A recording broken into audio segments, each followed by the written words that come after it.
Welcome to Value Chain News Update. I am Imana Bagudu. There was heavy security presence at the Court of Appeal headquarters in Abuja, where the Presidential Election Petition Court is going to deliver judgment on the petitions seeking to remove President Bola Tinubu from office. As Nigerians await the court verdict, protesters and supporters showed up outside the court premises with placards conveying their reservations and expectations from the judgment. Adobe Rema Ogwejefo has the report. Behind us is a group of protesters who have shown up at the Court of Appeal, where judgment is being decided on the last election, the last presidential election that took place in February 2023. The protesters are here conveying different information and different inscriptions on their various placards. Reading some here, it says that a true Democrat is on the saddle of leadership. Let the masses rejoice. President Bola Ahmed Tinubu. And another one is saying, stop intimidating and blackmailing the judiciary. Those are some of the inscriptions written on the placards of the protesters. So we are still here. We are expecting to see the outcome of the decision, just as many other people present here are expecting to see the outcome of the decisions. On the placards are inscriptions expressing people's reservations and their expectations from the judgment. We have also been obliged some comments from different people who are standing around. We, the youth of the APC and the youth of Nigeria, are with the Jagaban Bogun. We are saying that today, as we by faith believe that with the help of the Almighty, that all things will go well by the grace of the Almighty, that justice will prevail. If you know that Peter Obi is president of Nigeria, say aye. Aye. And if you know that Ahmed Bola Tinubu of the APC did not make 25% in the FCT, say aye. Aye. We say no to it. We are aware of how they want to subvert justice, to shortchange the Nigerian people. That is why you see these people here. They will remain here until justice is served to the Nigerian people. Both sides of the argument have proved their case in court.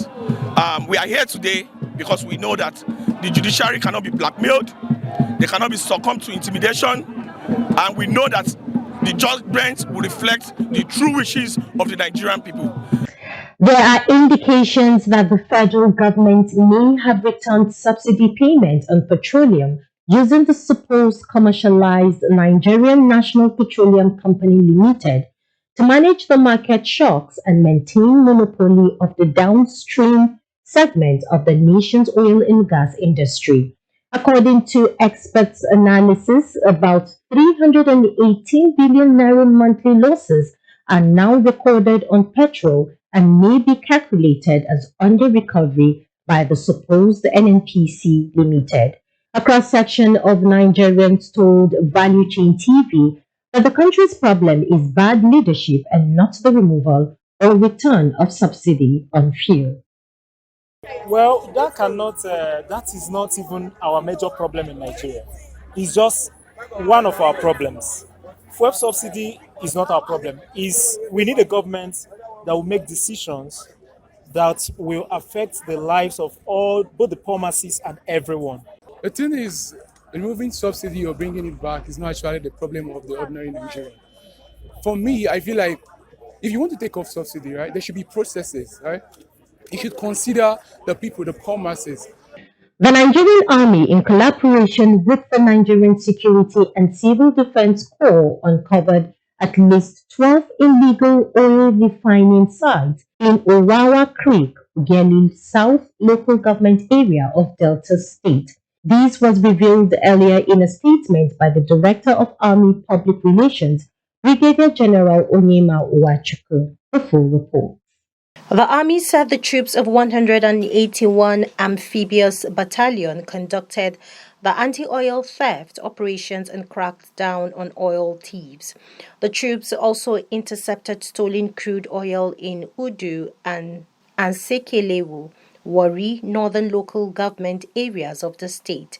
In the crackdown, 12 active illegal refining sites were discovered, In addition to 60 crude oil cooking ovens, 14 reservoirs, 6 wooden boats laden with stolen crude, and 470 sacks of illegal refined agro concealed in the camps.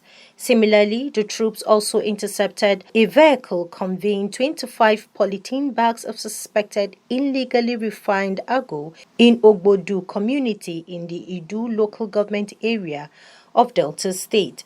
A fresh dilemma has hit Nigeria as crude oil prices recently jumped to $90 per barrel. The gain is sustained by the voluntary production cuts by both Russia and Saudi Arabia, loading members of the Organization of Petroleum Exporting Countries, OPEC. A full report. Brent crude, the global benchmark, has surged above $90, marking an increase of over 12% since the beginning of the year. Simultaneously, West Texas Intermediate, the U.S. benchmark, has reached $87 per barrel, making its highest point in 7 years. Saudi Arabia has cut its production by 1 million barrels per day until the end of 2023. Russia also declared its intention to prolong its export reduction by 3,000 barrels per day for the same period. However, the increase creates a fresh dilemma for Nigeria. The Nigerian Electricity Regulatory Commission has granted approval for an upward adjustment in the prices of prepaid electricity meters. This is contained in a circular dated September 5, 2023, signed by the Chairman Sanusi Garba and the Commissioner of Legal Licensing and Compliance, Dafi Athene. The full report.